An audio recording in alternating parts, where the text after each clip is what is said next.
Et du coup, on s'est dit, en 2019, vous voulez faire un chatbot complexe, riche, qui a en gros une petite partie de tous ces briques, comment vous faites? En 2019, vous avez deux solutions. Soit vous utilisez des interfaces graphiques, ce qu'on appelle des bot builders. On les a recensés, on en a compté 1000, un peu plus de 1000. Il y en a énormément, ils ont tous la même gueule, genre cette gueule. Et je pense que c'est un peu autoporteur. Ça permet de faire des choses sympas, petites. Dès que vous commencez à être sur des projets qui sont un peu plus mastoc, c'est immaintenable, c'est inutilisable. Mais ça permet, mais honnêtement, donc, j'ai choisi pour le coup un acteur qui n'existe plus pour pas qu'on me dise que je défonce la concurrence. Du coup, c'est Motion.i qui s'est fait racheter par HubSpot il y a 2 ans. Mais en gros, ils sont à peu près tous pareils. Mais par contre, c'est vrai que ils permettent de gérer un petit peu des datas avec lesquelles on peut faire un peu des trucs. Il y en a pas mal qui ont soit développé leurs propres algos de NLP, soit qui permettent d'utiliser des algos tierces. L'orchestration, elle est là, quoi. Ils permettent de s'intégrer un petit peu. C'est encore un peu compliqué, mais vous pouvez vous intégrer avec des webhooks. Et ils gèrent du multi-messaging, sachant qu'il n'y en a aucun qui gère tout. Mais en gros, ils gèrent tous un ou deux canaux. Et l'autre solution, c'est d'utiliser des langages généralistes du web. Comme je l'ai dit tout à l'heure, un chatbot, ça reste un programme. Et du coup, il est possible de développer un chatbot, soit en JS, soit en Python, en vrai, soit en Go, soit en n'importe quel langage.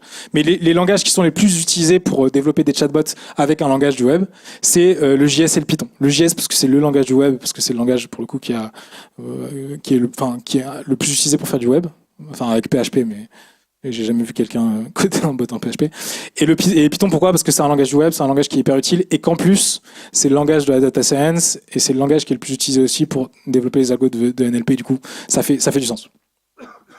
Du coup, donc on a un peu analysé ces deux solutions, et on s'est rendu compte que pour faire un chatbot du futur, on va dire, les deux solutions qu'on a aujourd'hui, il y en a une qui est bien pour le coup parce qu'elle est simple au début, c'est-à-dire que pour faire un pilote, un petit POC qui va montrer un bout de tout ça, sur lequel vous aurez un peu de NLU, sur lequel vous avez un petit arbre de scénario et qui va se brancher à 2 API, c'est plutôt utile, c'est plutôt pratique.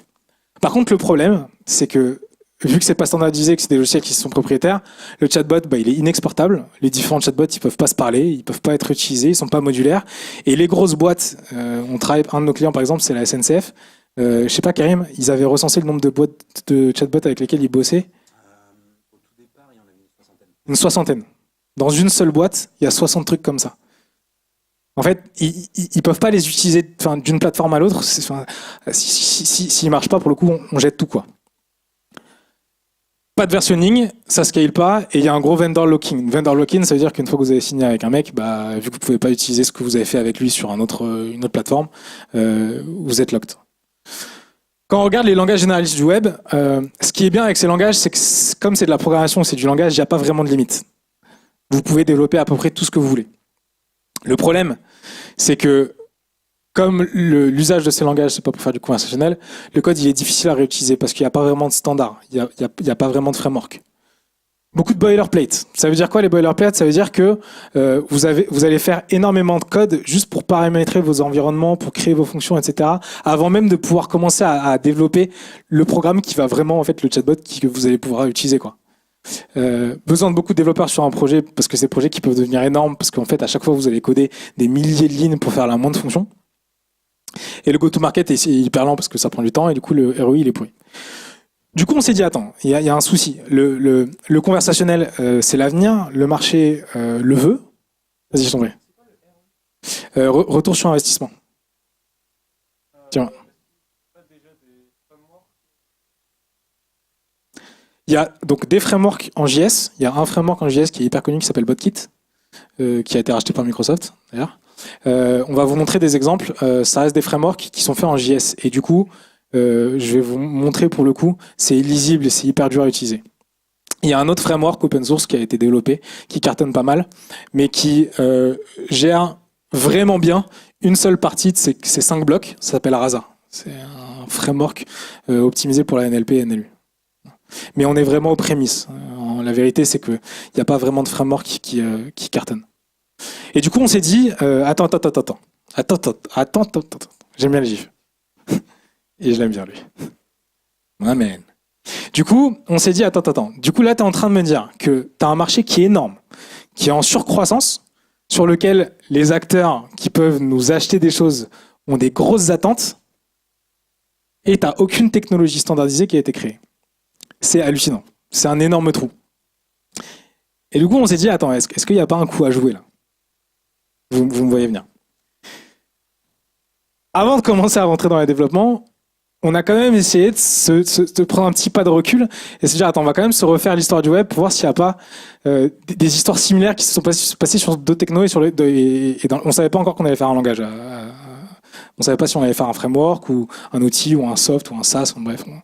Mais on s'est dit, attends, on va regarder si sur l'histoire du web ou l'histoire des techs, il n'y a pas eu à peu près des choses similaires où il y a eu un nouvel usage, il n'y avait pas le langage qui allait ou la technologie qui allait, et il y a quelque chose qui s'est passé et ça a tout cartonné.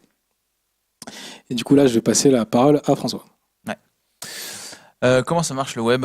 Le web, il y a 30 ans, c'était rien du tout. C'était les gens faisaient du C, les gens faisaient des choses comme ça.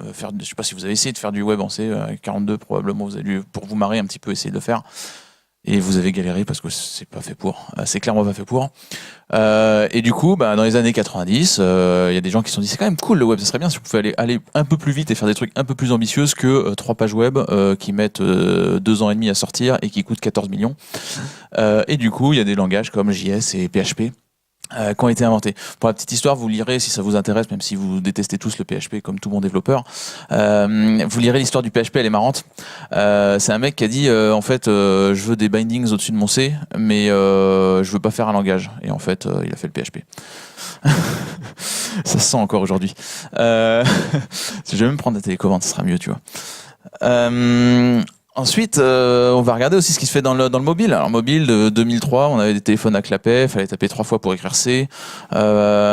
C'était, voilà. Et là, il y a iOS. Alors, je fais la version commerciale de l'histoire parce que on n'est pas là pour tergiverser, mais globalement, il y a iOS qui arrive, qui dit, OK, maintenant, vos téléphones, ils sont grands, rectangulaires, ils sont tactiles, on peut foutre des applications dessus, il faut développer des trucs, on peut mettre des jeux, on peut mettre des trucs. Du coup, vous allez avoir envie de faire des applications. Du coup, qu'est-ce qu'on vous fait? On vous met à disposition tout plein d'outils, des SDK et un langage de programmation qui s'appelle Objective-C. Et puis, dans quelques années, ça sera même le Swift qui reprendra. Enfin, du coup, maintenant, c'est dans le passé, mais à l'époque, c'était dans le futur.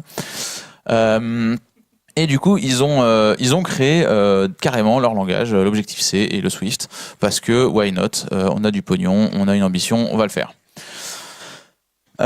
Juste pour la comparaison, c'est sympa de voir aussi ce qu'a fait Android. Android, ils ont dit très bien. Alors en fait, eux, ils ont créé leur langage. Nous, on veut pas faire comme eux parce qu'on veut se différencier sur absolument tout ce qu'on peut faire pour se différencier. Et il y a un petit langage qui a l'air pas mal, qui s'appelle Java, qui est pas mal utilisé, qui a quelques avantages, qui permet de. Le principal avantage à l'époque du Java, c'est de dire tu écris une fois et tu runs ça partout.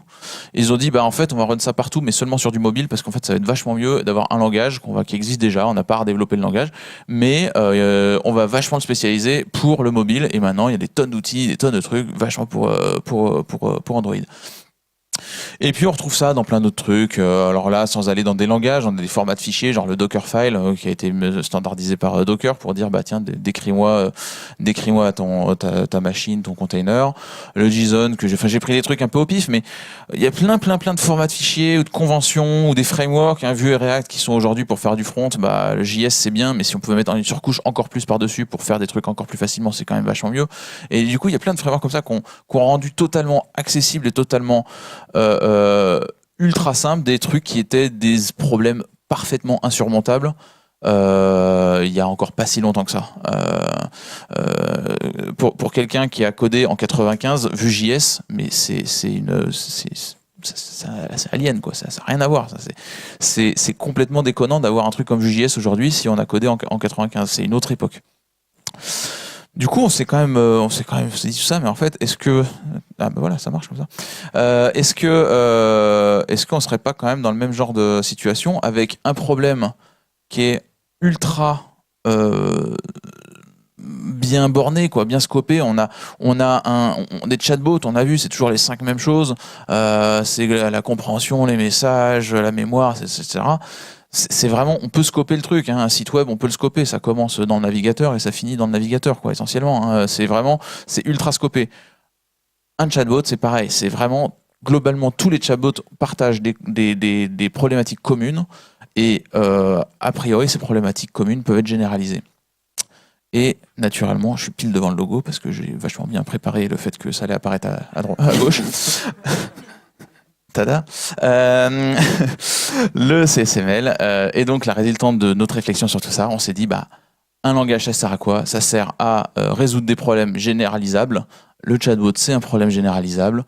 Pourquoi on ferait pas un langage pour répondre à ce problème-là? Et du coup, le CSML, ça ressemble à ça, parce que j'ai encore totalement bien anticipé que j'allais totalement dans le mauvais sens. Le CSML, ça ressemble à ça.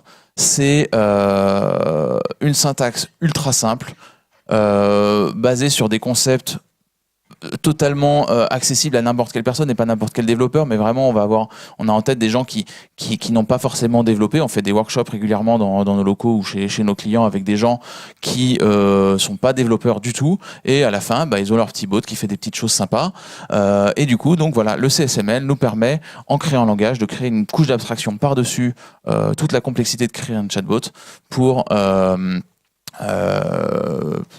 le rendre totalement simplissime. L'objectif du CSML, c'est quoi? C'est très simple, c'est de réduire de 90% le temps que ça prend pour créer un chatbot complet, riche, qui fait tout ce qu'on veut que ça fasse. Voilà, c'est super simple.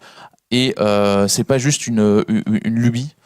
Aujourd'hui, c'est vraiment, après un certain nombre de mois de développement du langage et de tests, et on est en bêta depuis des plombes, en bêta fermée depuis quelques mois déjà, pour qu'il y ait plein de gens qui le testent. On sait qu'aujourd'hui, créer un chatbot en CSML est ultra rapide. Et sans se limiter, bien sûr, dans les fonctionnalités que ça nous permet de faire. Ce que je vous propose, c'est d'abord de passer sur cette slide. Ce que je vous propose, après, on fera une démo juste après, promis. Les avantages du CSML, ils sont ceux-là. Le CSML, c'est un langage. Donc déjà, on va le mettre en open source, parce que un langage fermé, c'est pas très intéressant. Un langage open source, ce qui est intéressant, c'est que vous allez pouvoir venir rajouter vos propres abstractions, vos propres fonctionnalités, si vous avez envie de rajouter des choses qui vous manquent.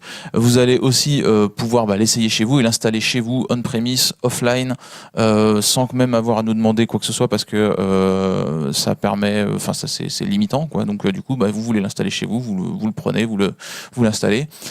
C'est aussi un gage de sécurité, l'open source. Je vais pas faire l'avocat de l'open source, mais l'open source, ça permet que si tout le monde peut voir ce qu'il y a dans quelque chose, il y a moins de bugs, puisque tout le monde les voit. Donc du coup, ils sont connus plus vite et donc fixés plus vite. Le but du jeu étant que ça soit extrêmement simple l'apprentissage, c'est accessible, on apprend super vite. On a des non-développeurs qui en 1 heure faisaient des chatbots super bien en CSML. La syntaxe est extrêmement simple, la maintenance est super simple. Le fait que ça soit des fichiers texte fait que c'est ultra versionnable, c'est une chose que les développeurs aiment beaucoup, on met ça sur Git et puis rouler jeunesse. On a prévu dans le langage des bindings, donc des connecteurs, des façons de se connecter avec n'importe quel autre langage de programmation. C'est-à-dire que si à un moment dans votre conversation vous avez besoin d'aller chercher un truc sur une API ou de faire un calcul compliqué ou de faire quelque chose où vous avez déjà un bout de code en Python ou en Java, en ce que vous voulez, on a des moyens d'interpréter votre code en n'importe quel langage directement à l'intérieur du CSML. C'est vachement cool ça, parce que ça permet de réutiliser des choses que vous avez déjà. Et les autres forces sur lesquelles je voudrais vraiment insister, c'est la gestion de la mémoire et du contexte utilisateur. Ça, c'est quelque chose qui est généralement extrêmement long, chiant à développer, parce qu'en fait, on doit vraiment, quand on démarre un chatbot, c'est la première chose, avant même d'avoir quoi que ce soit mémorisé, on doit se faire une couche gigantesque d'interfaçage avec des bases de données, avec des choses complexes, de l'architecture assez complexe, pour savoir comment, à quel moment on va récupérer des infos, comment on va les stocker, etc. C'est un problème, ça a l'air de rien, mais c'est vraiment un problème majeur du développement de chatbot, et c'est ce qui prend les 3/4 du temps du développement des chatbots, la gestion de la mémoire. Nous, c'est simple, on veut se mémoriser un truc, on met remember machin comme la variable color, et puis derrière, color, ça sera ma mémoire, et je m'en souviendrai à vie de ma conversation et de mon utilisateur. Ah mince, oui. Ah. Désolé. C'est la première fois que j'utilise les animations dans PowerPoint et du coup il y en a partout. J'étais comme vous. C'est aussi la première fois que je mets des gifs dans des PowerPoint et du coup il y en a aussi partout. C'est pour ça que tu tenais ton micro depuis tout à l'heure, tu disais vas-y clique, c'est pour ça. Exactement, je voulais te prévenir mais désolé. Le CSML, vous pouvez l'installer. Je finis ma phrase et après je reviens vers toi. Le CSM, vous pouvez l'installer chez vous puisque c'est open source. Vous pouvez le prendre sur GitHub. Alors il n'est pas encore, on va le mettre dans quelques semaines. Mais vous pouvez l'installer chez vous et le déployer comme vous voulez. Mais c'est vachement plus simple quand même de ne pas avoir à s'embêter. Du coup, on a un studio de développement avec toutes les features qu'on peut attendre autour du CSML et beaucoup de choses qui vont vous aider. Beaucoup de contenu, des intégrations déjà toutes faites, des API, des gestionnaires de fichiers, des choses comme ça.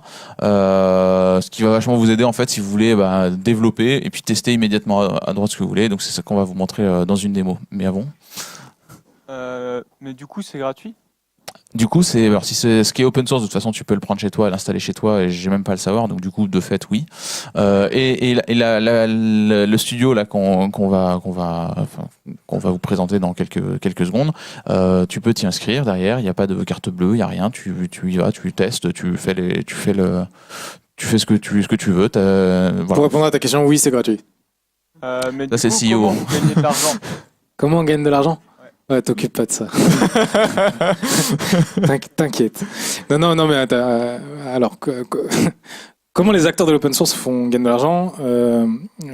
Aujourd'hui, il y a plein de modèles différents. Vraiment. Il y a des acteurs de l'open source qui font que de l'open source, il y a des acteurs du logiciel qui font de l'open source. Il y a des acteurs de l'open source qui vendent des choses au-dessus de leur langage et du coup qui vont vendre de la formation par exemple, ou qui vont vendre des plugins sur des marketplaces, etc. Il y a des acteurs comme Rasa par exemple et nous pour le coup on va suivre ce modèle qui vendent pas le langage open source, pour le coup sera toujours gratuit, et en ce qui concerne le studio de développement, il y a une version pour les développeurs indépendants qui est gratuite, du coup pour vous ça sera toujours gratuit, et une version pour les entreprises qui est payante. Et en fait, ce qui va différencier la version gratuite de la version payante, ça sera jamais des fonctionnalités qui sont des fonctionnalités cœur du conversationnel. Du coup, vous ne serez pas limité, vous ne pourrez pas faire moins de choses avec la version gratuite en termes de production, je veux dire d'assistant conversationnel, qu'avec la version payante. La seule différence, ça sera sur ce qu'on appelle des SLA, c'est-à-dire nos engagements de réponse s'il y a un bug, sur je sais pas, du cloud privé par exemple, monter la stack sur des choses qui sont vachement sécurisées, qui sont séparées de tout. Enfin bref. En gros, la limite sera vraiment sur, en gros, toutes les fonctionnalités qui font que une entreprise, juste par compliance, est obligé de les acheter et que vous en foutez. Voilà. Du coup, tout ça pour dire que on a d'autres modèles sur nos autres produits. Je vais pas vous en parler, mais nous notre but, enfin vous avez vu tout le début de la présentation en fait. L'argent, je veux pas dire qu'on s'en fout, mais en fait la raison pour laquelle on a créé ça, c'est parce qu'on s'est rendu compte qu'il y avait un trou dans le marché, c'est-à-dire il manquait un standard. Du coup, notre but, c'est d'en faire un standard. Du coup, si on crée des barrières et des limitations à l'utilisation, on est débile. Parce que, voilà. Du coup, notre but, c'est toujours de trouver des modèles qui vont faire en sorte que c'est le plus utilisé. Le CSML en tant que langage, on va vous montrer donc les intégrations, les fonctions, etc. La plus grosse valeur du CSML, c'est l'utilisation qui en est faite. C'est la communauté, c'est la collaboration, c'est le fait qu'ils vivent. C'est un langage, juste quand on l'a architecturé au départ, il y a plein de trucs qui se sont passés derrière dans ce langage qu'on n'avait même pas pensé. En 2 mois d'alpha, il y a des développeurs qui nous ont sorti des trucs, on était là, putain, on peut faire ça. C'est la folie. Et c'est aussi un des trucs qui sont hyper cool quand vous créez un langage, c'est que ce qu'on appelle la sérendipité. Vous savez pas vraiment tout ce qui va se passer et tout ce qui va en sortir, en fait. Et du coup, c'est ce qu'on a envie de pousser. Je suis désolé, je t'ai pris 10 minutes. Totalement.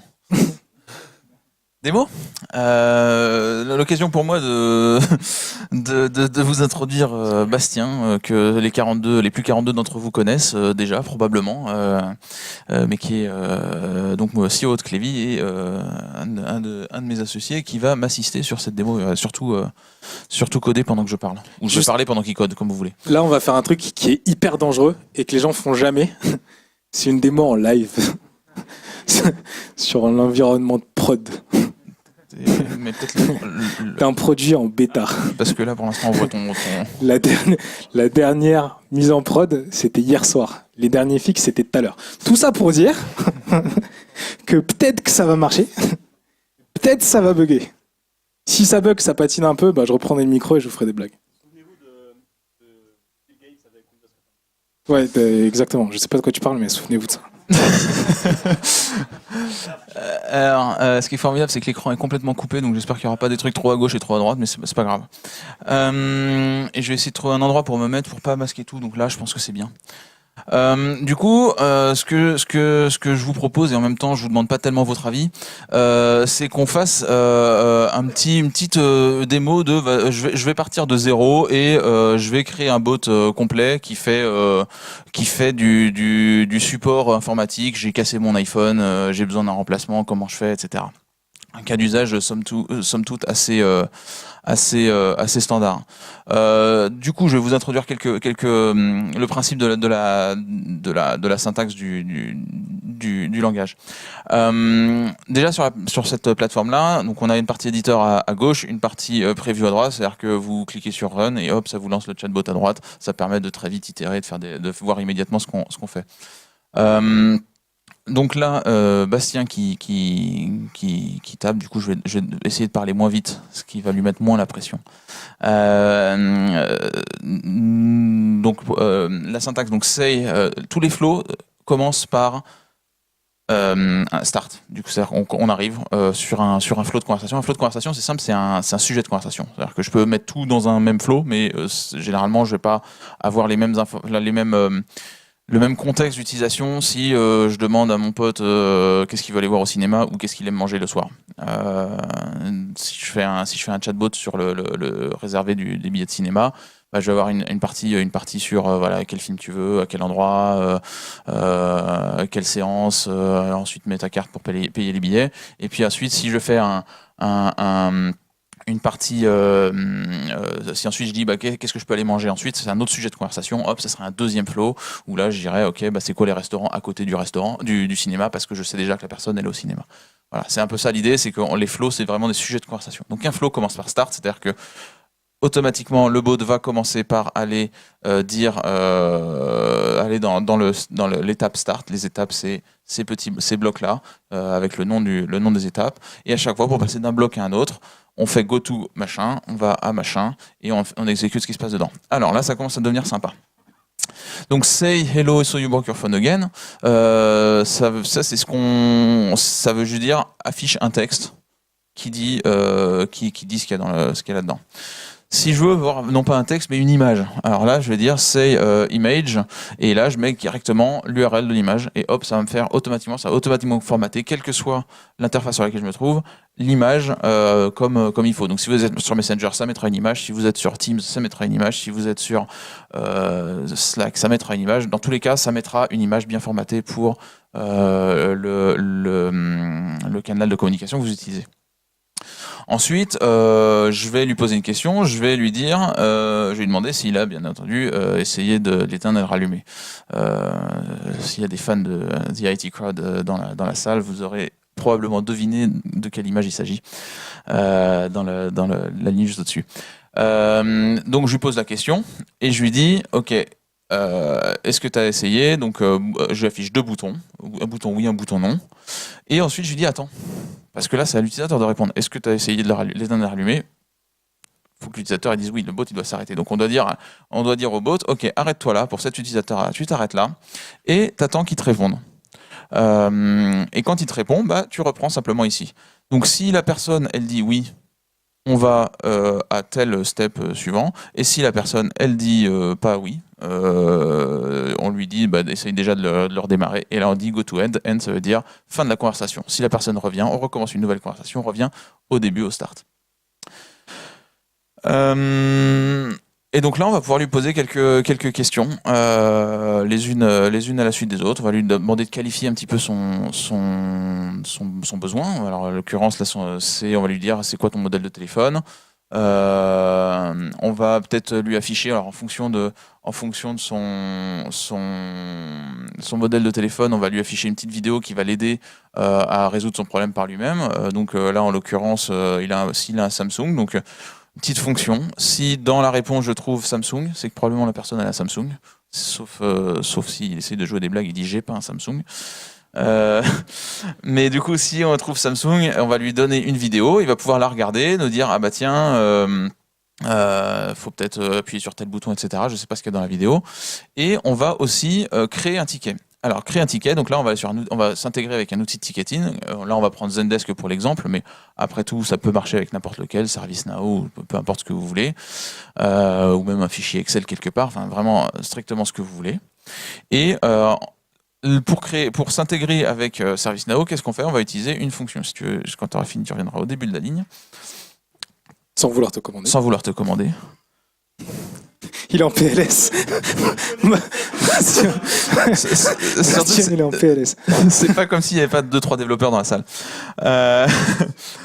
Ouais, je t'en prie, vas-y, fais comme chez toi. Et du coup, pour s'intégrer avec Zendesk, qu'est-ce qu'on va faire? On va utiliser donc une fonction. Donc les fonctions, c'est des bouts de code que vous pouvez importer vous-même ou utiliser. On a un App Store, on y passera rapidement après. D'intégration qui vous permettent de mettre le code que vous voulez dans le langage que vous voulez. Donc en faisant ça, vous allez pouvoir injecter votre fonction en Java, Go, Python, ce que vous voulez, qui va pouvoir faire l'action que vous voulez. Et en l'occurrence, l'action que vous voulez ici, c'est créer un ticket et envoie-le sur Zendesk. Comme ça, la personne qui est derrière au support informatique va recevoir le ticket, va être notifiée et va pouvoir traiter la demande. Et elle va avoir comme information, donc sur Zendesk, l'action c'est ticket. Le contenu du ticket, c'est le mec, il a bien, ou la fille d'ailleurs, il a bien Merci. Il a bien éteint et rallumé le téléphone et le modèle de téléphone, voilà.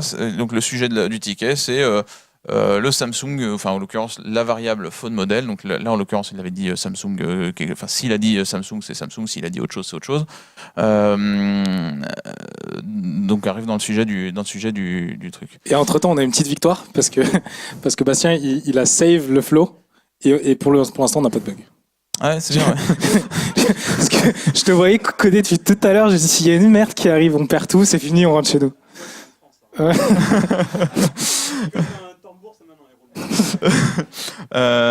Et du coup, qu'est-ce que ça donne tout ça?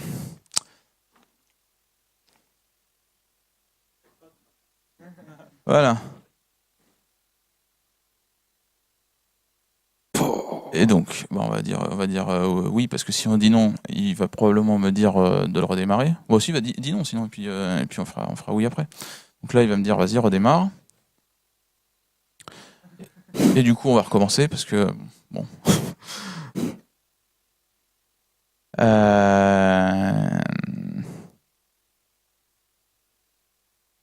Voilà, si je dis oui, donc là, qu'est-ce qui se passe? Il va donc nous demander quel est le modèle de téléphone, en l'occurrence Samsung S9.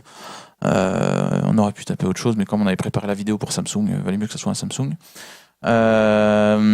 Et donc, il nous affiche une vidéo. Donc là, même chose que j'ai expliqué tout à l'heure. Si vous êtes sur Messenger, sur ce que vous voulez, ça affichera toujours une vidéo. Et en même temps, ça a créé un ticket sur Zendesk. Et du coup, on va pouvoir aller sur Zendesk. Et là, on a effectivement un ticket qui vient d'être créé less than a minute ago. Et ça, c'est vraiment Zendesk. On n'a pas triché, on n'a pas redéveloppé Zendesk. Voilà. Et du coup voilà, et auquel on va pouvoir répondre derrière. On peut mettre dans le ticket toutes les informations pour que le support puisse y répondre. Si je peux juste ajouter un truc, donc juste ça là, ce que vous voyez à droite, vous demandez à une agence de vous le faire, ça vous coûte 10 000 balles. En gros, entre 5 et 10 000 balles. Juste ce petit bout d'agent. Je vois Dadan qui dit oui, c'est vrai. Vous nous chargez 10 000 balles quand vous le demande. Non, mais en gros, donc là, on est en train de se tirer une balle dans le pied. Non, mais juste pour vous dire, ce code, on vous le donne en fait. Si vous créez, donc ce code plus le reste, si vous créez pour le coup un compte sur Clévy, ça sera sur GitHub en fait. Ça sera pour tout le monde. Parce que nous, ce qu'on pense, c'est que la valeur, elle est pas vraiment là en fait. Il faut qu'on simplifie le fait de faire ce genre de choses, qu'on le rende accessible à tout le monde. La valeur, elle sera quand on arrivera sur des choses qui sont encore bien plus complexes. Et donc là, je me permets de dire que tu as fait une faute, tu as oublié d'exécuter le FN use. Et du coup, là, on fait la situation où la personne est déjà venue avant. Donc, elle m'a déjà dit qu'elle avait un Samsung S9, donc ça sert à rien que je lui redemande. Et du coup, la prochaine fois où elle revient, là, on a donc sauvegardé son modèle de téléphone. Du coup, on va pouvoir dire ton téléphone, c'est. Et puis là, comme c'est sympa, on va lui mettre un petit gif qui représente le modèle de téléphone. Pouvoir traiter éventuellement la réponse différemment. Et donc là, comme on est déjà venu, on se souvient que la personne est déjà venue, qu'elle nous a déjà dit quel téléphone elle avait. Voilà. Et du coup, voilà, là on est allé sur Jiffy, récupérer ça, puis ensuite on repart comme d'habitude sur là-dessus. Si on veut aussi mettre cette image en aléatoire, on peut aussi faire pareil, on peut reprendre le Jiffy et le remettre ici, mais là au lieu de mettre phone modèle, on mettra Hello IT ou je sais pas quoi. Vas-y, t'as une question? De gérer si, par exemple, là, par exemple, on repose la question et vous redémarrez votre téléphone. Ouais.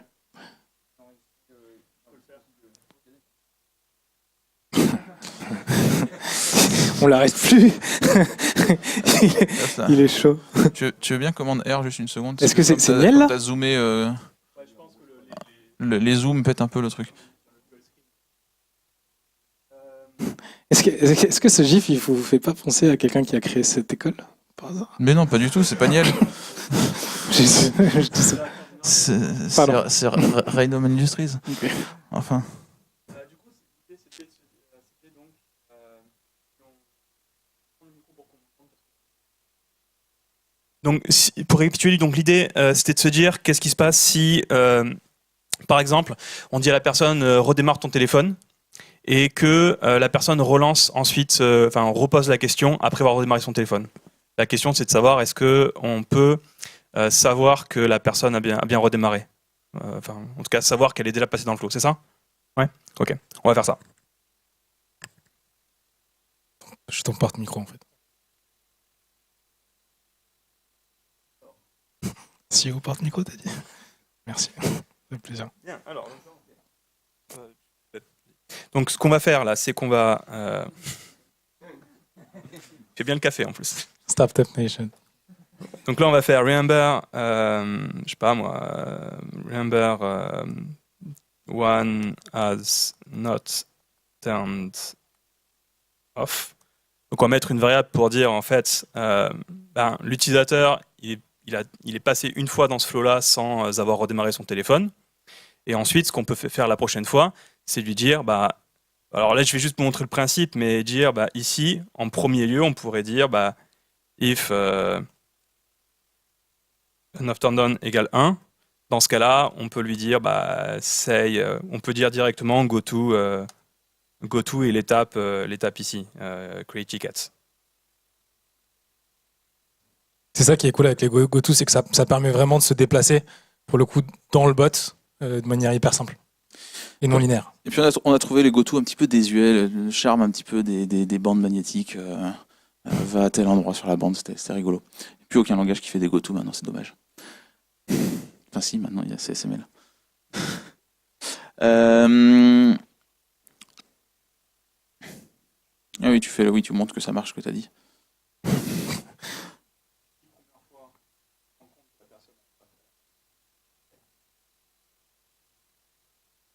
Cette fois-ci, ça va directement à la fin. C'est essentiellement ça. Voilà, essentiellement, on peut se souvenir d'absolument n'importe quoi à n'importe quel moment, le réutiliser à n'importe quel moment aussi. Un truc qui est sympa, si tu veux bien juste au début, là, Bastien, il est logué avec son compte. Si tout au début, on va faire un premier step qui veut absolument plus rien dire du tout, parce qu'on va tout balancer en dessus. Mais si au tout début, voilà, metadata.firstname, en fait, on peut aussi injecter des connaissances qu'on a déjà sur l'utilisateur. Si je sais déjà que l'utilisateur s'appelle Bastien, plutôt que de lui demander comment il s'appelle, je sais qu'il s'appelle déjà Bastien, du coup je vais lui dire salut Bastien. Voilà. Du coup je peux injecter des connaissances. Alors là c'est le prénom, mais ça peut être des choses plus liées à de la sécurité, c'est-à-dire que peut-être que je vais avoir un token utilisateur lié au fait que je le connais côté serveur et je ne veux pas lui demander vas-y donne-moi ton token ou mémoriser des choses comme ça. Je vais récupérer côté serveur des informations sur l'utilisateur, et je vais me brancher avec le LDAP ou avec l'Active Directory. récupérer les informations, savoir à quoi la personne a accès, elle n'a pas accès, et en fonction, je vais pouvoir lui dire, bah tiens, tu as le droit de faire ci ou tu n'as pas le droit de faire ça. Un exemple qu'on a fait la semaine dernière, c'était de la réservation de salle en fonction du lieu de rattachement de la personne. Donc on savait que la personne elle était rattachée à Châtillon ou à Marseille ou à qui vous voulez. Et en fonction, bah, on allait taper sur l'API des bureaux de Châtillon, de Marseille, etc. Ouais. Alors que si on lui dit t'es où? Déjà c'est naze et puis C'est du ça prend déclaratif, du du temps coup. quoi, c'est du déclaratif. Si je dis que je suis à Marseille alors que je suis pas du tout à Marseille, ça peut poser des problèmes. Il y avait une question là?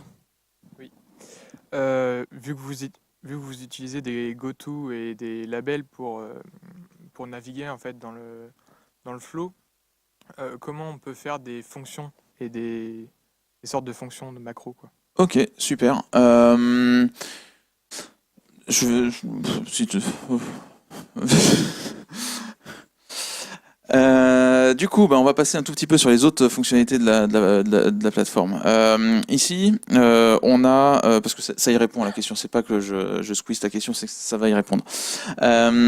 Ici, on a aussi donc d'autres choses dans la plateforme. On a notamment un App Store avec tout plein d'intégrations pour tout plein de choses. Ouais, peut-être que ça scrolle un peu vite. Ouais, c'est ça, c'est le 3 images par seconde qui est un peu... voilà, je peux m'intégrer avec plein de choses. Par exemple, on retrouve l'intégration Jiffy qui est installée. Donc c'est celle qu'on utilisait tout à l'heure pour trouver des gifs sur le IT card et des trucs comme ça. On a des choses pour faire des requêtes HTTP toutes simples, des intégrations avec Zapier, avec IFTTT, des choses d'NLP, etc. Et donc ça, c'est des intégrations, donc c'est du code dans des langages divers et variés qui est fait et maintenu par nous ou qui sera dans un futur très proche aussi fait par d'autres développeurs qui veulent intégrer leur plateforme, leur service, leur API, ce qu'ils veulent à notre plateforme. Et donc, si je veux installer Zapier, par exemple, voilà, je clique sur Install, ça me dit comment l'utiliser. Et je l'installe et donc voilà, maintenant je peux utiliser Zapier. Mais je peux aussi créer mes propres fonctions. Et du coup là, il va me proposer, ah oui, tu zoomes vachement. Il va me proposer d'uploader un package, une fonction. Donc tu fais ta fonction en Java, tu la zip, tu la mets là, ou en Java ou en ce que tu veux d'ailleurs.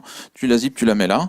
Et tu lui donnes un nom, tu dis vite fait comment elle marche, si tu as des variables d'environnement, des choses que tu veux passer dans chaque fonction de manière chiffrée et sécure, et tu dis en quel langage tu veux la faire tourner, donc quel est le runtime de la fonction, et c'est parti. Donc vraiment tu mets ce que tu veux. Et juste pour info, donc nous bien sûr des intégrations on va en faire en pagaille. Du coup je m'excuse en avance auprès de tous les devs qui vont faire des intégrations à des outils, mais ça va être sympa, ça va être cool.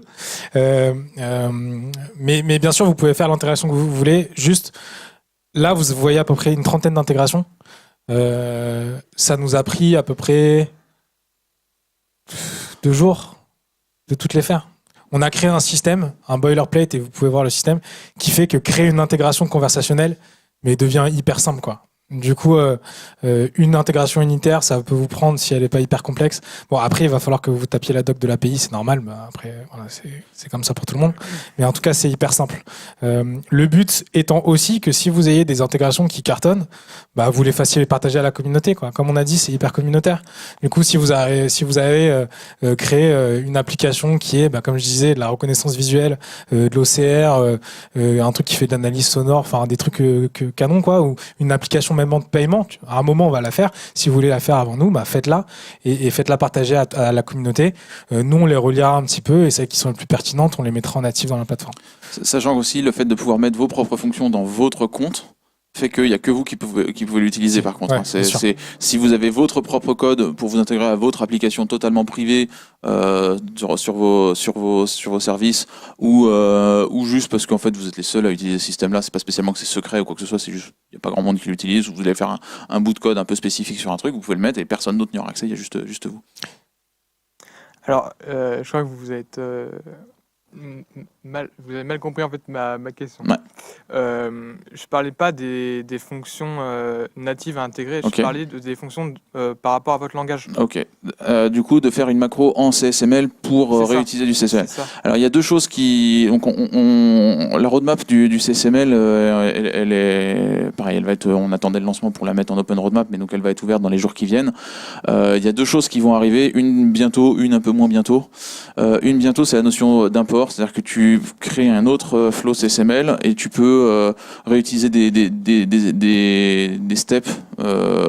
Tu peux réutiliser dans plusieurs flows en fait des bouts de flow. Donc tu peux te dire ce step là, par exemple un step qui dit bonjour à la personne, je vais le réutiliser dans 5 autres flows.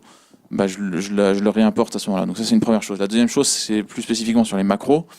On a là un petit peu plus long terme une notion tu pourras déclarer ton propre template de fonction, ton propre template de composants ou de ce que tu veux de la même façon donc l'importer et le réutiliser à plusieurs endroits. Si tu veux faire un composant par exemple qui va te formater un objet d'une certaine manière avec toujours une variable tutu dedans qui vaut 3 et utiliser ça à plein d'endroits, tu vas pouvoir la déclarer à un endroit, la créer à un endroit, la templater et la réutiliser sous forme de macro à plein d'endroits. C'était plus ça la question ? Et pour les fonctions natives, si vous voulez si vous trouvez qu'il y a des fonctions qui feraient beaucoup de sens ou des keywords qui feraient beaucoup de sens, n'hésitez pas à nous envoyer un petit mail ou nous contacter sur Slack et nous le dire. Le langage est lui-même donc créé en Rust pour le coup, et du coup on a des super ingénieurs Rust et un super ingénieur Rust qui s'appelle Alexis Merello qui vient d'ici, je sais pas où il est. Mais en gros, ça peut être relativement simple et facile pour nous de mettre en place une nouvelle fonctionnalité du CSML si elle est pertinente. Il y a plein de fonctionnalités. Il y en a quelques-unes que vous avez vues qui viennent de la communauté. Il y en a deux que j'ai en tête. Il y en a une qui s'appelle Find et l'autre qui s'appelle Length. Length d'events, ça vous retourne le nombre de caractères de ce que vous a dit la personne. C'est cool pour faire des trucs en mode if length event inférieur à 5, say, fais une phrase, ça va. Ce genre de trucs quoi. Find c'est hyper cool parce que vous avez vu find blanc quelle est la couleur du cheval blanc d'Henri IV égale true, enfin ça ressent un boolean. Ça peut permettre de faire des choses qui sont assez simples et assez rapidement. Ça typiquement c'est deux fonctionnalités qui sont hyper utilisées et qui viennent de retours de la communauté. Du coup si vous avez des retours à faire, n'hésitez pas à nous les envoyer. Et comme on n'est pas très en avant, je propose qu'on garde les questions qui arrivent encore pour après 19h30, qui est censé être la fin du moment où on parle. C'est dans 2 minutes. Et juste donc on va finir cette presse pour récapituler. Je pense qu'on vous a à peu près montré que avec le CSML, on peut toucher vraiment à toutes ces parties-là. Le messaging, on a plein de formats de messages. Donc là, du texte, des URL, des vidéos, des audios, des formats un peu plus complexes avec des composants plus complexes, des petits typing aussi, les petits tic, des choses comme ça. Enfin, bref, là, j'en ai qu'une toute petite partie, mais il y en a plein. Ensuite, la notion d'orchestration, c'est tout ce qu'on vous a montré sur c'est facile en fonction de ce que la personne nous a répondu d'aller à un endroit à un autre, de gérer si je sais déjà qu'elle avait son téléphone cassé la fois d'avant, je lui dis est-ce que c'est le même téléphone, ce genre de choses. Si tout ce qui est notion d'intégration, alors comme on a dit, on a un App Store avec plein d'intégrations. Vous pouvez mettre vos propres fonctions si vous voulez en n'importe quel langage. Donc si vous avez déjà des bouts de code en Go, vous pouvez le mettre dans la plateforme, il n'y a pas de souci. La mémoire, pareil, on vous a montré. Je me souviens d'une fois à l'autre. J'ai la personne, comment elle s'appelait, ou si elle a déjà cassé son téléphone, etc. Je vais pouvoir réagir différemment. Donc il faut que je mémorise tout ça. On le gère nativement. Mémoriser un truc, c'est quelque chose qui est quand même globalement complexe quand on doit le faire dans un langage générique. Là, c'est tout built-in, c'est une ligne, remember, machin, ce truc. Et puis la dernière partie, c'est sur la partie de compréhension du langage naturel. Cette partie, on la traite de deux façons. On a des petites choses qui permettent de faire comme du pattern matching, des choses comme ça. Mais on a aussi les intégrations avec vos systèmes de NLP favoris. Là, on en a déjà 4 dans l'App Store. On va rajouter à l'appel parce qu'en fait, c'est juste aller analyser sur une plateforme spécialisée d'entraînement de NLP la phrase qui a été posée. Et du coup, on enlève cette responsabilité à la couche d'orchestration de la conversation d'aller aussi analyser le langage naturel. Vous pouvez utiliser des systèmes spécialisés pour ça, ou alors utiliser les quelques fonctions qui permettent d'aller déjà quand même assez loin directement dans le CSML. Elisa, à l'époque, on en a parlé tout à l'heure, n'avait pas des API d'NLP, n'avait pas des notions d'intention, d'entité, de choses très complexes d'analyse de sentiments. Il disait juste, tiens, il y a un non dans la phrase, donc c'est peut-être que la personne n'est pas contente, donc je vais dire, oh, je suis désolé. Et s'il y a un oui, ah, super. Voilà, c'était vraiment des choses comme ça, et ça permet d'avoir une expérience qui est quand même ultra riche et de donner l'illusion de l'intelligence. Le but du jeu, c'est pas d'être intelligent, c'est de donner l'illusion, en tout cas pour les chatbots. Après, humainement, c'est autre chose. Vous vous rappelez, en JS, en Python, on a dit tout à l'heure, on parlait de botkit à gauche, CSML à droite, littéralement le même exemple. Ça, c'est sur leur doc. On a pris le premier exemple du Getting Started où il y avait un peu de code autre que require machin voilà, autre que juste le setup. Donc, c'est vraiment, vous allez sur leur doc, vous descendez et dès qu'il y a un bout de code, c'est celui-là. Le même bout de code chez nous, c'est ça. Enfin, chez nous, en CSML. Ça, c'était rigolo. J'ai tapé chatbot Python dans Google, sur GitHub. J'ai pris un, il y avait 800 lignes en haut, donc naturellement, c'est coupé. Il y avait 800 lignes en haut. On parlait de boilerplate, donc c'est ça dont on parle, le boilerplate. Hein. C'est les 800 lignes qu'on voit pas, qui servent à rien, mais qui sont nécessaires à ce que ça marche. Et en bas, là, c'était ligne 827, 828, 829, il y avait def demo, first question égale hi, how are you, chat, converse, first question. Le même.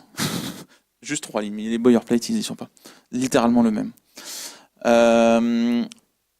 CSML, on s'est dit, ok, comment on peut pousser aussi le truc pour vous prouver vraiment que le CSML permet de faire des expériences ultra immersives et pas juste est-ce que tu as cassé ton téléphone? Oui. Est-ce que c'est un Samsung? Oui. Voilà, j'ai écrit un ticket. On a missionné un auteur de fiction interactive, donc un mec qui écrit du vrai texte, pas du code. Le pitch était simple. On lui dit, ok, on a un nouveau langage qui permet de faire des conversations riches avec un chatbot.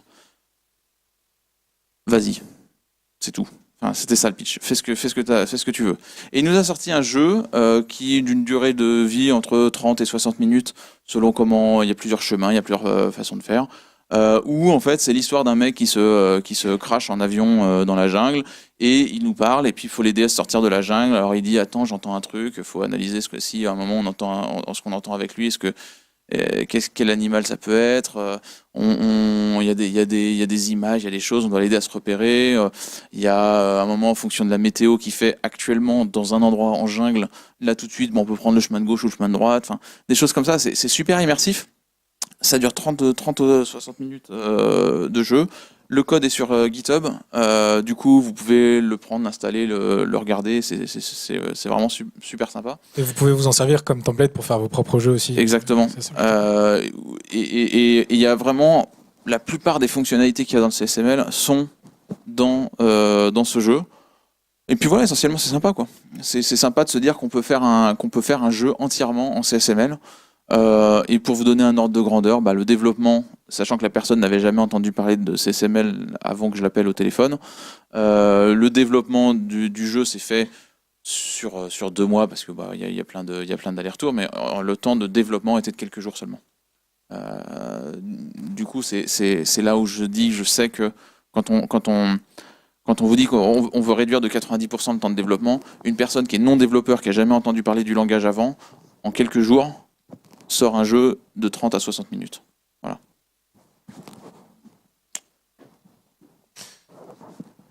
Du coup, ça, on peut se faire éclater à cause de ça. C'est série, juste. Mais on a l'accord de Luc Julia qui a créé ce série, du coup, c'est plutôt cool. Qu'est-ce qu'on peut faire avec le CSML? En gros, donc je vais finir là-dessus, mais vous l'aurez compris, on peut faire un peu tout ce qu'on veut en fait. On peut créer un nouveau type de chatbot qui est ouvert. On peut collaborer sur des chatbots. On peut créer des chatbots qui ont des notions de mémoire, qui sont utilisables. Là, on vous a juste montré la petite interface de chat de test toute pourrite là, mais vous avez bien compris que tout ce que vous codez ici, vous pouvez l'utiliser sur Messenger, sur Slack, sur tout canal, sur Alexa en vocal, etc.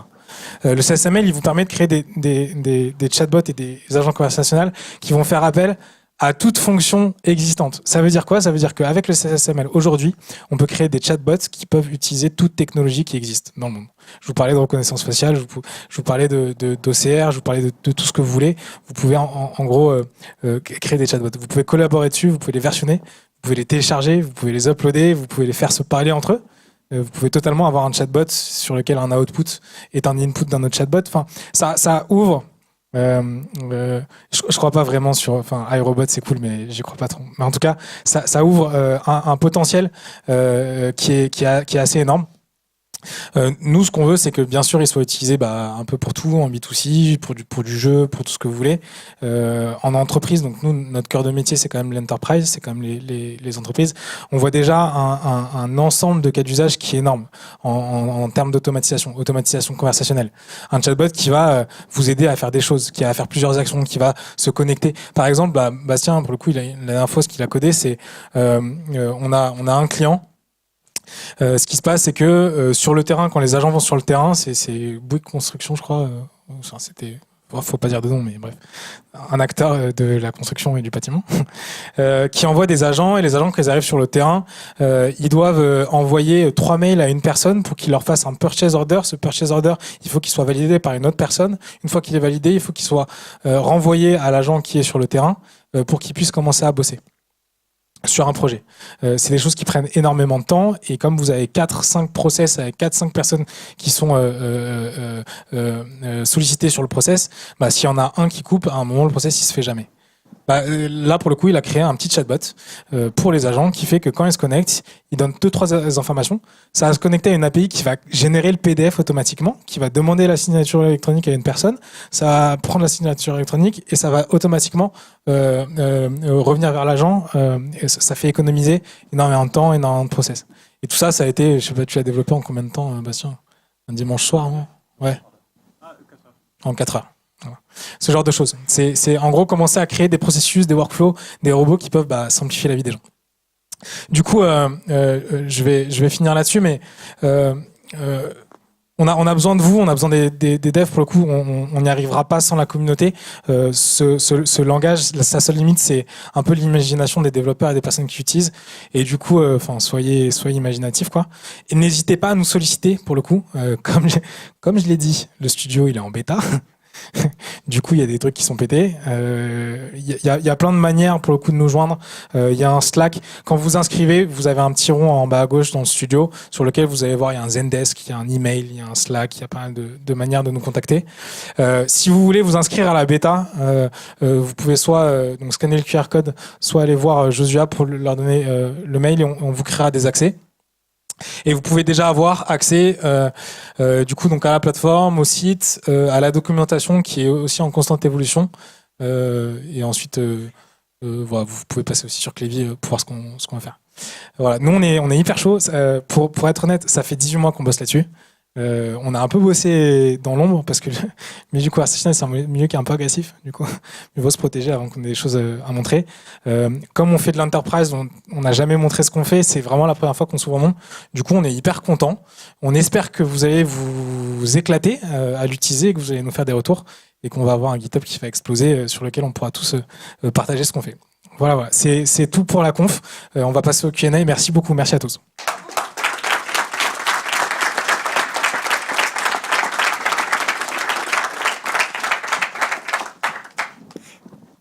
Il y a encore une question. Non mais 2, 3, vas-y, balance.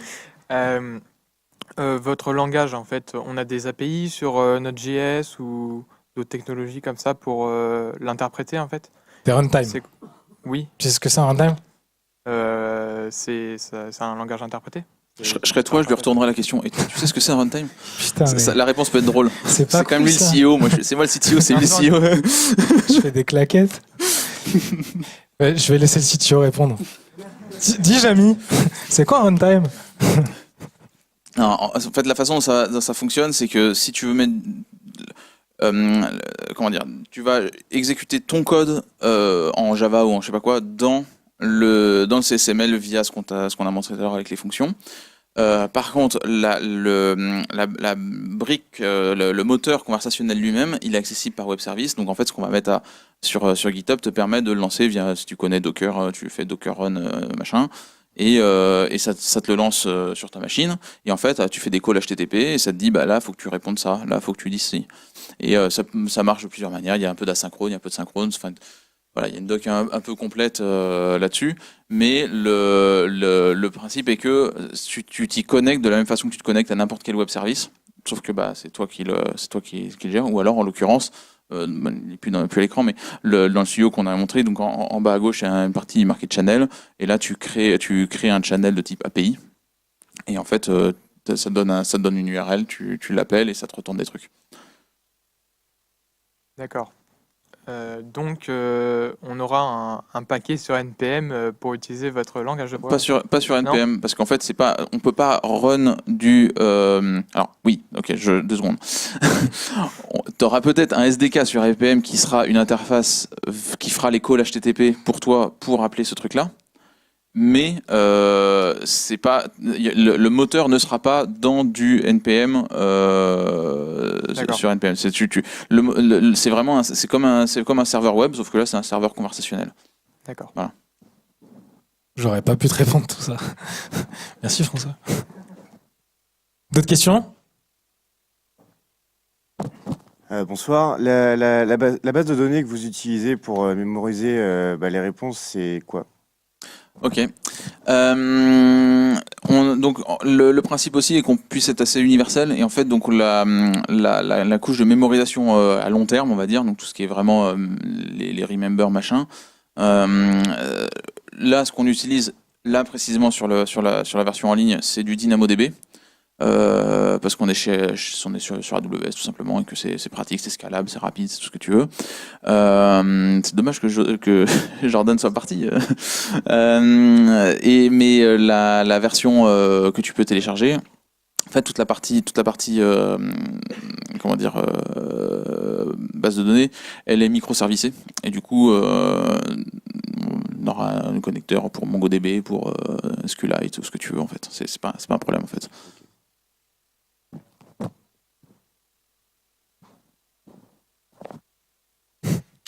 Est-ce que, j'ai pas vu, est-ce que dans le langage, il y a une notion de contexte?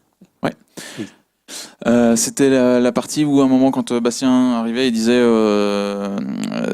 metadata.firstname. Donc là, en fait, ça récupère des choses qu'on injecte dans la conversation. C'est-à-dire que là, en l'occurrence, on injecte sur la plateforme, on injecte automatiquement les choses liées à l'utilisateur qui est connecté. Et donc là, en l'occurrence, first name, ça serait Salim, last name, ça serait Jarnit, email, ça serait etc. Mais en fait, dans l'API qui est utilisée, on peut injecter absolument ce qu'on veut. Donc si vous avez je sais pas moi, n'importe quoi, le numéro de sécurité sociale de la personne et que vous en avez besoin de l'injecter, ça part là-dedans. En fait, je voulais dire, est-ce qu'on peut définir par exemple des workflows en fonction de contexte? Totalement. Ouais. Et ça on l'a marqué, mais quoi qu'il arrive, à partir du moment où on peut avoir un if en fonction d'une variable qui est liée à quelque chose. Du coup, parce que si on a X contexte. Pardon? En gros, sans faire un if, c'est-à-dire que si on a X contexte, on pourrait définir. Enfin, dans mon idée, ce serait d'avoir des logiques de contexte, un peu comme dans Dialogflow, ouais. Où on pourrait dire dans tel contexte, on pourrait dérouler un workflow spécifique pour un contexte donné, mais sans avoir besoin de faire un if, telle variable ou je sais pas quoi. Il y a toujours un if, même dans Dialogflow. Il y est quelque part. Mais pas dans le code. Enfin bon. Dans le code. C'est-à-dire qu'à un moment, vous avez créé 2 contextes différents dans Dialogflow et vous lui avez dit à Dialogflow si il est rouge, va à gauche, et s'il est bleu, va à droite. Du coup, il y a un if. Si la question c'est est-ce qu'on fait du workflow management avec du drag and drop, en fait, on se bat contre ça. C'est la raison pour laquelle on a créé ce langage, c'est aussi pour tuer le drag and drop, parce que c'est un peu illisible quand on commence à passer sur le concept. Par contre, tout ce qu'il est possible de faire, c'est totalement possible de le faire grâce à des variables et grâce à des fonctions. C'est-à-dire que vous pouvez même, en utilisant des fonctions, la partie contextuelle et la partie qui change en fonction de la variable, ou du contexte, ou du temps, ou de l'heure, ou en fait de n'importe quelle variable, peut être intégrée dans une fonction. Du coup, ça peut tenir en une ligne. On n'a même pas en fait besoin de paramétrer les workflows. Les workflows peuvent être paramétrés par ailleurs. Et l'autre chose qui peut être assez pratique, pour le coup, pour les personnes qui sont un peu moins dev et qui n'ont pas envie de coder des fonctions, c'est qu'il y a une notion de webhook. Je ne sais pas si vous avez vu, en tout cas, passer un peu de temps dessus, mais en tout cas, dans la notion d'intégration, il y a des intégrations à des Zapier, à des process d'automatisation, à des trucs de RPA, à des logiciels de RPA, et à HTTP, pour le coup, une API sur laquelle vous pouvez faire un petit peu tout ce que vous voulez. Ça, c'est hyper simple parce qu'en fait, si vous êtes comme moi, c'est-à-dire mi-dev, mi-raisin, en gros, le dev qui a terminé le package HTML, CSS sur Codecademy, mais qui a commencé JavaScript et qui a arrêté vite. Et du coup, moi, pour le coup, je suis en capacité de coder en gros toute la logique conversationnelle. Par contre, j'ai un peu du mal à développer des fonctions. Enfin, et quand je dis du mal, c'est que je sais pas faire. Par contre, je sais utiliser un Zapier. Et du coup, je peux programmer des workflows ou IFTTT. Hein. S'il se passe ça, fais ça. Dans des autres logiciels que je vais lier à ma fonction préparamétrée Zapier ou ma fonction préparamétrée IFTTT. C'est des choses typiquement que notre marketing fait, et surtout notre grosse marketing fait. Salut marketing. Pour pouvoir par exemple créer des chatbots marketing qui vont faire qui vont faire de l'automatisation de chaînes de mails, qui vont vous mettre sur HubSpot, qui vont faire pas mal de choses comme ça.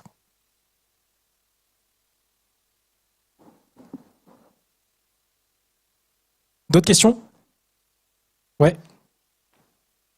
Après, il y a des pizzas, des bières et des pas bières, genre du coca. On a, pardon? 50 des pizzas? Je sais pas. Je devrais savoir, mais il y en a 40? En gros, si on a plus, on en recommande. Ok. Merci. Merci beaucoup. Bonjour. Oui, bonjour. Du coup, c'était juste. Est-ce que vous prévoyez une version un peu offline, enfin qui ne dépend pas d'AWS? Enfin, c'était peut-être avec les questions des microservices. Ouais. C'est marrant comment tu lâches le micro dès que tu sens que ça parle de tech. Oui, totalement. En fait, pour la petite histoire, donc là on dépend d'AWS parce qu'on est hosté sur AWS, c'est juste ça en fait. Comme je disais, après si tu as un MongoDB ou si tu as un SQLite ou ce que tu veux, bah voilà, en fait ça marche tout aussi bien. C'est juste que nous, celui qui est en ligne, il est sur AWS. Du coup, on utilise des trucs d'AWS parce que ça nous simplifie la vie. On utilise les CDN, les S3, les machins, les trucs ça. Mais il n'y a pas d'obligation en fait. Et pour la petite histoire, quand on a commencé à parler de CSML, une blague qu'on se racontait. Alors c'est pas une blague très drôle, hein, du coup, vous attendez pas non plus. Mais c'est qu'on se disait, en fait, tout ça, c'est des petits robots. On se disait, ça pourrait être marrant de foutre ça effectivement un petit robot dans de l'embarqué, parce que on croit vachement au conversationnel. Contextualisé par l'endroit où tu l'utilises, c'est-à-dire que le Alexa qui est au milieu de la pièce et qui te sert à la fois à demander commander des pizzas et à demander la météo et à connaître la situation socio-économique au Venezuela, c'est un peu compliqué parce que il n'est pas contextualisé. Par contre, l'exemple simple, c'est j'arrive chez moi et je dis Alexa, allume la lumière. S'il est juste au milieu d'une pièce et que j'ai 3 pièces autour de moi, il ne saura pas en fait laquelle lumière. Par contre, si j'arrive et que je me tourne vers une lampe et que je dis à cette lampe allume-toi, normalement, a priori, si le truc est pas trop mal fait, il devrait savoir que c'est cette lampe-là que je veux allumer et pas celle-là. C'est d'ailleurs pour ça que on croit, pour revenir sur le conversationnel. Donc le conversationnel, les technologies conversationnelles, elles sont composées en gros de 2 choses: un conversational engine, en gros, et des interfaces. Les interfaces, ils récupèrent des inputs, ils foutent à l'engine lui en fait quelque chose, et il va comprendre, il va avoir de la NLU, il va avoir une logique métier, en fonction de l'input, je vais en faire quelque chose et je vais ressortir mon output. C'est des choses qui sont séparées. Et en gros, un conversational engine plus une interface de chat, on appelle ça un chatbot. Un conversational engine plus une interface vocale, un assistant vocal, on appelle ça un voicebot. Avec un téléphone, c'est un callbot, et avec de l'IoT, on appelle ça conversational IoT. Bref, tout ça pour dire. Nous, ce qu'on a fait, on parle de chatbot depuis tout à l'heure, mais en fait, on fait des technologies conversationnelles. C'est juste que si à chaque fois il fallait dire technologie conversationnelle, ça me saoulerait. À un moment, j'en pouvais plus. Du coup, on a fait des raccourcis, on a dit chatbot, mais on fait bien plus. En fait, nous, on fait toute la partie à gauche et la connexion à n'importe quelle interface. On croit pas trop. Sur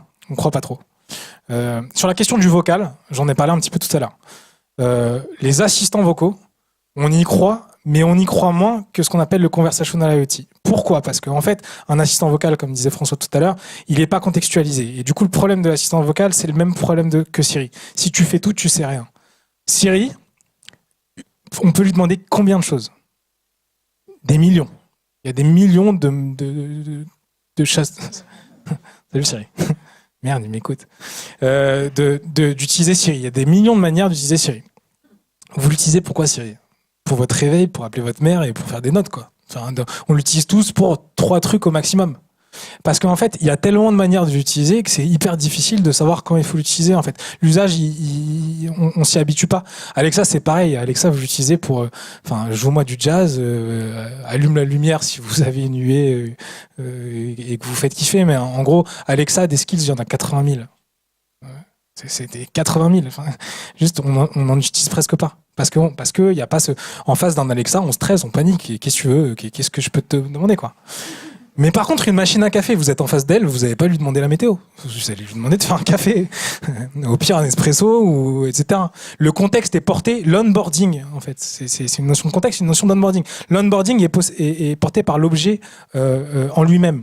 Et l'onboarding dans le conversationnel, c'est hyper important parce que quoi qu'il arrive, le her qui répond à tout et qui sait répondre à tout, ça n'existe pas. Il y a Microsoft qui a essayé de faire un chatbot qui était full NLP et full deep learning, qui s'appelait Tai. Et en gros, c'est un chatbot qui, en gros, apprenait de ce qu'on lui disait. Ils ont dû la débrancher au bout de 3 jours parce qu'il est devenu raciste et homophobe. Il est con, quoi. Enfin, des Microsoft. Et après, ils ont dit non, mais c'est une expérience sociale. Oui, c'est si merde. Ils l'ont fait 6 mois après, même Ils résultat. l'ont fait 6 mois après. Ils ont un peu moins communiqué dessus. Le premier, ça a fait un énorme bad buzz. Et il s'est passé la même chose. Bah oui, même cause, même conséquence. Enfin, t'es gentil. Du coup, tout ça pour dire que quoi qu'il arrive, le chatbot qui répond à tout. C'est pour ça que même nos clients, on leur dit, quand vous faites un chatbot, même si dans le chatbot, vous pourriez tout mettre, vous faites un chatbot par cas d'usage. Comme ça, les gens, ils savent ce qu'ils peuvent poser comme question. Ils savent qu'un chatbot RH, on lui pose des questions RH. Un chatbot IT, on lui pose des questions IT. Si vous mettez un chatbot et que vous dites à quelqu'un, en fait, tu peux lui poser toutes les questions, en fait, il pourra pas te poser toutes les questions et du coup, il va poser 3 questions qui sont hors périmètre. 3 fois, il aura, je suis désolé, j'ai pas la réponse. Hyper déceptif, il va jamais revenir. C'est en fait le problème des chatbots. En gros, les chatbots en 2016, il y a Zuckerberg, il a dit on en mettra partout, du coup le marché s'est emballé. Et tout le monde s'est dit on va faire des trucs de fou. Mais en fait les gens n'ont pas assez réfléchi. Et du coup tous les chatbots au départ étaient vraiment déceptifs à cause de ça, parce que les périmètres n'étaient pas circonscrits. Et du coup cette politique, cette problématique de l'onboarding, elle est fondamentale. C'est pour ça que le chat aujourd'hui est encore en gros l'interface sur laquelle le conversationnel est le plus utilisé.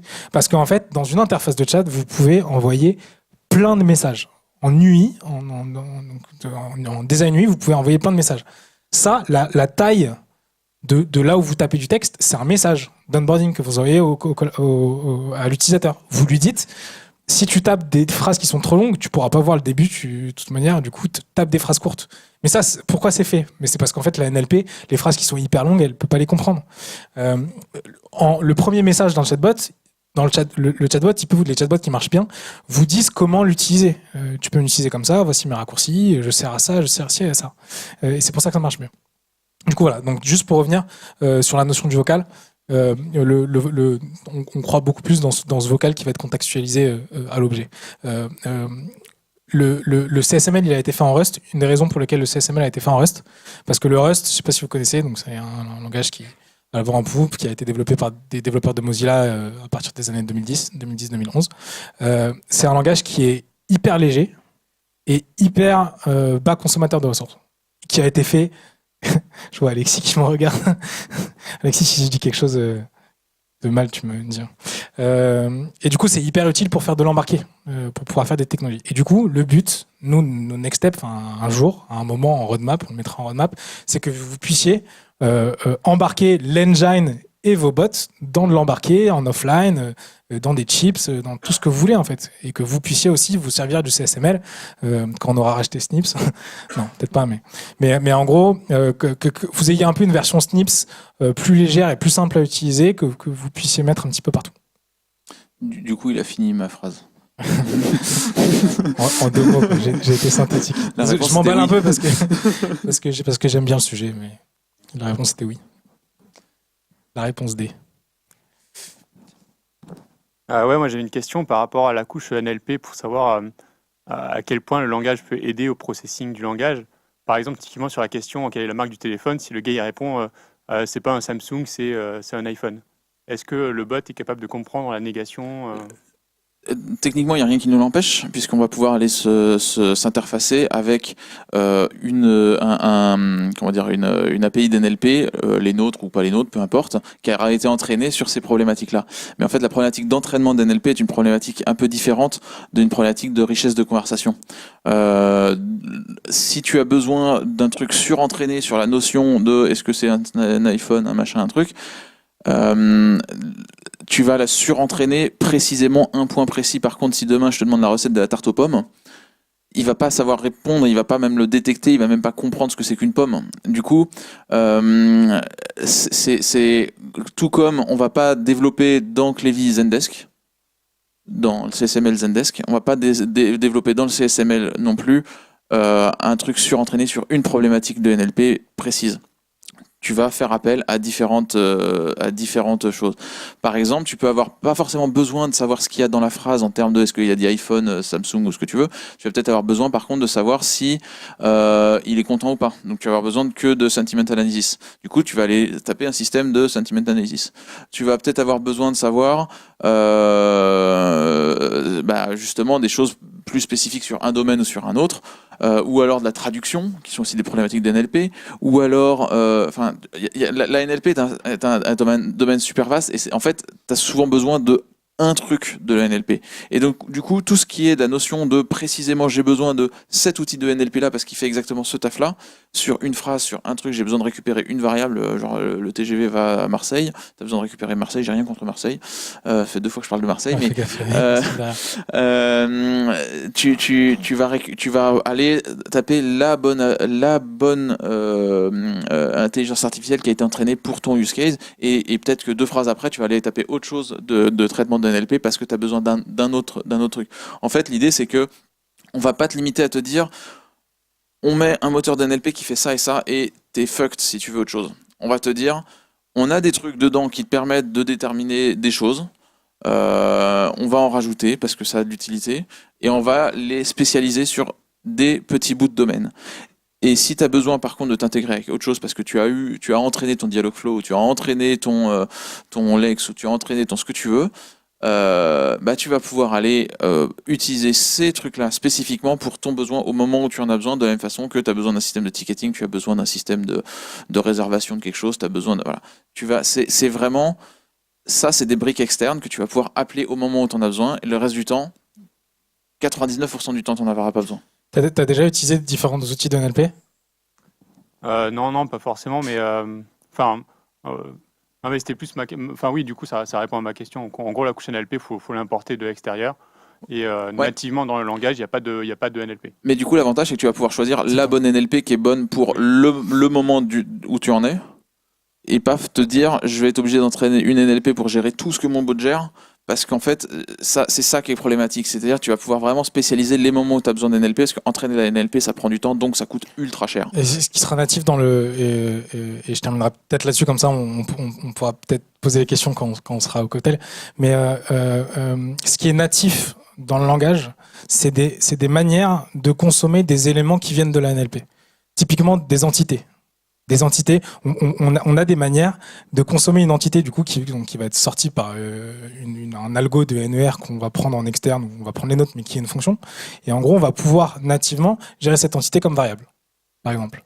C'est ce genre de choses en fait. On a pensé le concept, on a pensé le langage pour qu'il puisse donc nous permettre de facilement interagir avec les concepts qui viennent de la NLP, parce que c'est les concepts qui viennent du conversationnel. Comme disait François, pour les personnes dans la NLP, dans le conversationnel, il y a à peu près 3 choses qui sont vachement utilisées, pour le coup, qui se font pas, les unes à côté des autres, mais il y a des algos de Q2Q, c'est des algos de question to question. En gros, on va faire de la classif, des analyses de distance entre une question et une autre question. On va dire, est-ce que cette question, ça veut dire la même chose qu'une question que j'ai en base? Et en gros, on va faire de l'analyse d'intent. Et la question que j'ai en base, quand on dit l'entraîner, c'est créer des variations. On appelle ça des ontologies, d'accord ?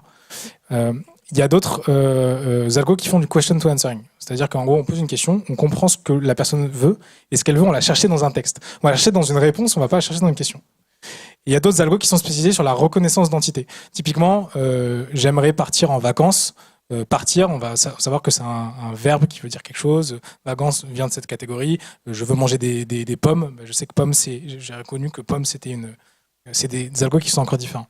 Il n'y a pas un acteur aujourd'hui qui est spécialisé dans les trois. En fait, il y a des acteurs qui. Le meilleur acteur, en gros, qui fait du Q2A, enfin, un peu utilisable. Je pense que Google, ils ont sorti une librairie qui s'appelle BERT qui le fait très bien et qui défonce Dialogflow, alors que c'est Google aussi. Et du coup, si vous utilisez par exemple Dialogflow, il y a certains algos de la NLP qui seront beaucoup moins performants que d'autres librairies. Et du coup, en fait, ce qu'on s'est dit, parce que la NLP en plus, c'est un peu notre métier, hein, mais on s'est dit, on peut pas être les meilleurs partout à un moment. Nous, ce qu'on veut, c'est pouvoir ouvrir le best of breed, ce qu'on appelle le best of breed. C'est-à-dire pouvoir utiliser tout ce qui se fait de meilleur, parce qu'on sait même pas encore ce qui va sortir là. C'est bon? Merci à tous. On va passer au cocktail et bon cocktail du coup. Merci beaucoup.